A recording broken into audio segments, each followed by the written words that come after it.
எப்படி இருக்கீங்க? சந்தோஷமா இருக்கீங்களா? நம்ம இந்த கடின இருதயம் நமக்கு கூடாது என்கிற தலைப்புல நம்ம கொஞ்சம் பார்த்து கொண்டிருக்கிறோம். இன்றைக்கு கர்த்தர் கொடுக்கிற ஒரு வார்த்தைக்கு நேரா போகலாமா? சங்கீதம் 95ஆம் அதிகாரத்துல 8வது வசனத்தை நீங்க பாருங்களேன். இன்று அவருடைய சத்தத்தை கேட்பீர்களாகில் வனாந்தரத்தில் கோபம் மூட்டின போதும் சோதனை நாளில் நடந்தது போல உங்கள் இருதயத்தை கடினப்படுத்தாதீங்கள்.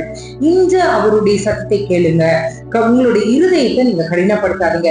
நமக்கு எல்லாருக்குமே தெரியும், இஸ்ரவேல் ஜனங்கள் வனாந்தரத்துல ஆண்டவரை கோபம் மூட்டின போது எவ்வளவு கடினங்களை, எவ்வளவு பாரங்களை, எவ்வளவு அதாவது அவங்க நினைத்து பார்க்காத தண்டனைகளை அவர்கள் அனுபவித்தார்கள் என்பது நமக்கு எல்லாருக்குமே தெரியும். வேதத்தை வாசித்தவர்களுக்கு நன்றாகவே தெரியும்.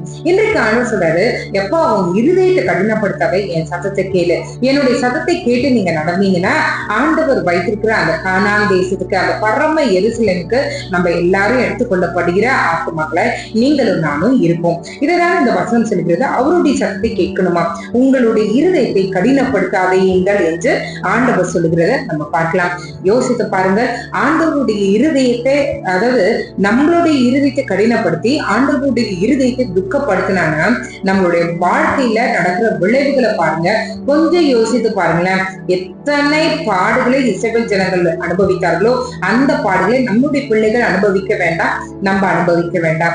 ஆண்டவர் சுதந்திரமாய் யோசேப்புக்கும் காலேபுக்கும் ஆண்டவர் எப்படி வாக்கு கொடுத்தாரோ அதே வாக்குதத்தை நம்மளும் பெற்றுக்கொள்ளணுன்றதுக்காக ஆண்டவர் நம்மளை பார்த்து சொல்றாரு, உங்களுடைய இருதயத்தை கடினப்படுத்தாதீங்க, அவருடைய சத்தத்தை கேளுங்க. அவருடைய சத்தத்தை கேட்டு நடக்கும்போது நம்ம உண்மையாகவே மேய்ச்சலான இடத்தை நம்ம பெற்றுக்கொள்வோம். ஆசீர்வாதமான காரியங்களை நம்மளுடைய வாழ்க்கையில பெற்றுக்கொள்வோம். என்னென்ன தடைகள் இருக்கிறதோ அந்த தடைகள் நிர்மூலமாகி கர்த்தர் நமக்கு அவர் வாக்குதத்தம் பண்ணின காரியங்களை கர்த்தர் நமக்கு கொடுக்க வல்லவராக இருக்கிறார். இன்னைக்கு நம்ம செய்ய வேண்டியது என்ன? கடினமான இருதயத்தை நம்ம கொண்டிருக்க கூடாது. நம்ம இருதயத்தை கடினப்படுத்தக்கூடாது. அவருடைய சத்தத்துக்கு செவி கொடுத்து நடப்போம். ஆண்டவரை நோக்கி நம்ம பார்க்கலாம். எங்களை நேசிக்கிற நல்ல பரமபிதாவே, அப்பா துணுப்பிற்குள்ள சாக்கத்தை நீர் என்னை தவிர உங்களுக்கு நன்றி.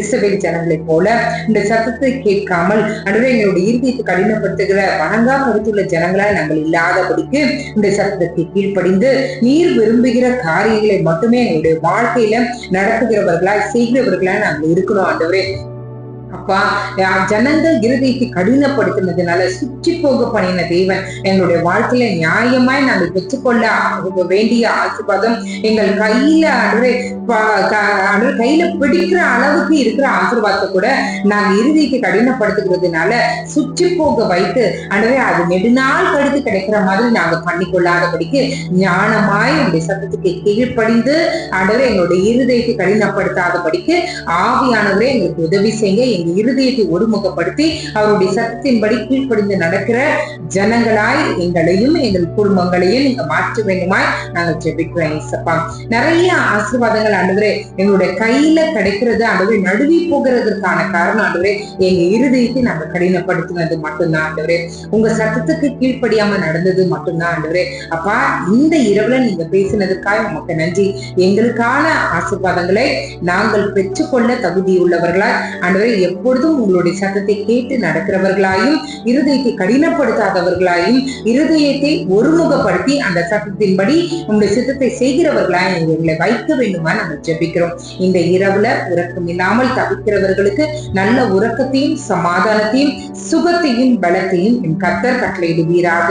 ஆண்டவரே, தான் விரும்பினவர்களை இழந்து ஆண்டவரே அழுது கொண்டிருக்கிற ஆண்டவரே ஒரு ஆண்டவரே அம்மா நான் பார்க்கிறேன். என் கர்த்தருடைய சமாதானம் அந்த மகளுடைய இருதயத்தை ஆட்கொள்வதாக. ஆத்ம மனவாளன நீர் உடன் இருந்து மகளுடைய கரத்தை பிடித்து நடத்துங்க. எந்த காரியத்தை நினைத்து அவங்க பயந்துட்டு இருக்காங்களோ அன்றே காலங்கள் உங்களுடைய கரத்தில் இருக்கிறது. நீர் அந்த மகளுடைய வாழ்க்கையை நீர் பொறுப்பெடுத்து நடத்த வேண்டுமா நாங்கள் ஜெபிக்கிறோம். நீரே அவர்களோடு இருந்த ஒரு திட நம்பிக்கை உன் மேல உருவாவதாக இயேசுவின் நாமத்தினால காலை எழுந்து உங்க நாமத்தை மகிமைப்படுத்த கிருபை செய்யுங்க. இயேசுவின் மூலம் ஜெபம் கேளும் நல்ல பரமபிதாவே. ஆமென், ஆமென், ஆமென். God